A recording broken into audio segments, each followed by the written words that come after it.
এত বড় বড় আদর্শের কথা, আপনি এত লোককে চোর বলছেন। এটা চোর মানে তো শুধু টাকা নেওয়া চুরি নয়, চোর মানে তো সম্মানকে বিক্রি করা চুরি। আপনি মানুষকে কনফিউজ করে আপনার ক্ষমতাকে বিক্রি করাও চুরি। সেকেন্ড, এটা কি চুরি নয়? থার্ড, যে আপনার প্রতি যে 2-4 জন মানুষের বিশ্বাস ভরসা এসেছিল, সেটা আপনি যে জায়গায় ছিলেন সেই পোস্টে আপনার নিজের সম্মান নষ্ট করে বিচার ব্যবস্থাকে অসম্মান করলেন। এটা কিন্তু দায় আপনাকে নিতে হবে। বিজেপি সরকার কি করেছে না করেছে, কি করতে পারেনি। আমি দেশের কথা ছেড়ে দিই, আমি যে রাজ্যের কথা ছেড়ে দিই, আমি শুধু বীরভূমের কথা বলি। যদি শুধু বীরভূমে যারা উপস্থিত আছে তারা যদি একটা করে ভেবে নেন যে মমতা ব্যানার্জি সরকার আমায় কি দিয়েছে, আমার ছেলেকে কি দিয়েছে, আমার মেয়েকে কি দিয়েছে, আমার স্বামীকে কি দিয়েছে, আমার পরিবারকে কি দিয়েছে, তাহলেই আপনার মনে হবে যে আমরা পশ্চিমবঙ্গের মানুষ কত ভালো আছি।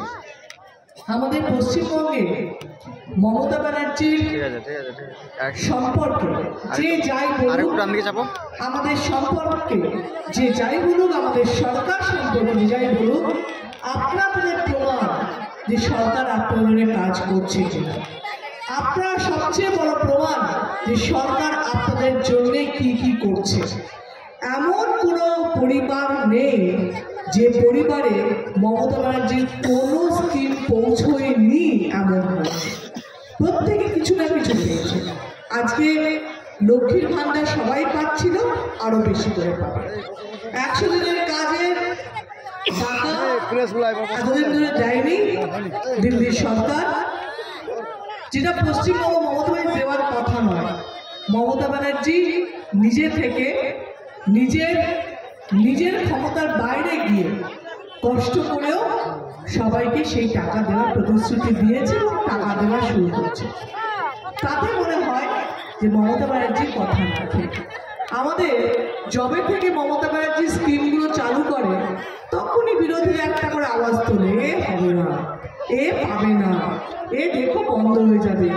আজ পর্যন্ত কোনো প্রকল্প বন্ধ হয়নি। আজ পর্যন্ত কোনো মিথ্যে ভাবনা মমতা ব্যানার্জি চায় না।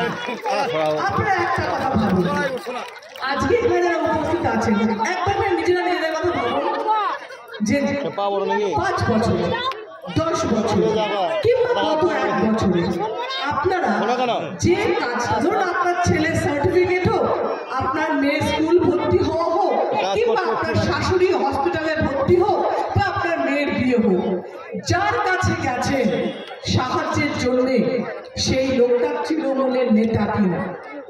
একবার ভেবে দেখুন যে গত 1 বছরে, গত 5 বছরে, গত 10 বছরে আর কোন নেতার কাছে গেছেন, কোন নেতার থেকে কোনো সাহায্য পেয়েছেন যারা অন্য কোনো দলের?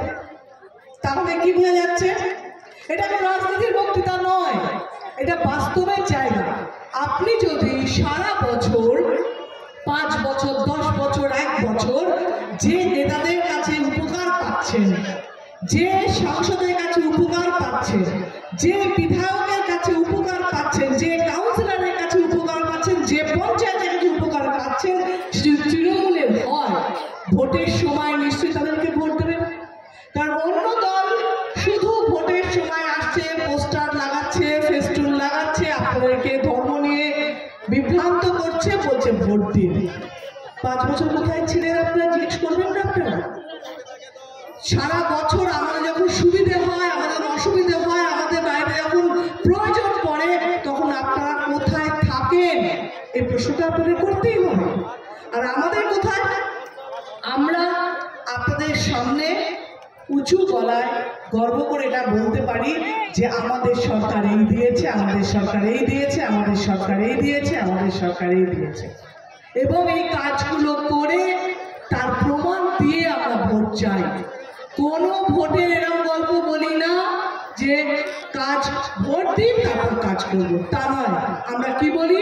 আমরা এই কাজগুলো করেছি, ভোট দিন। আমরা কি বলি? আমরা কথা রেখেছি, ভোট দিন। আমরা কি বলি? আমরা কথা রেখে প্রমাণ দিয়েছি, আগামী দিনও আমরা কথা রাখবো। ডিজিটাল খবরিলাল, খবর আপনাদের, নজর আমাদের।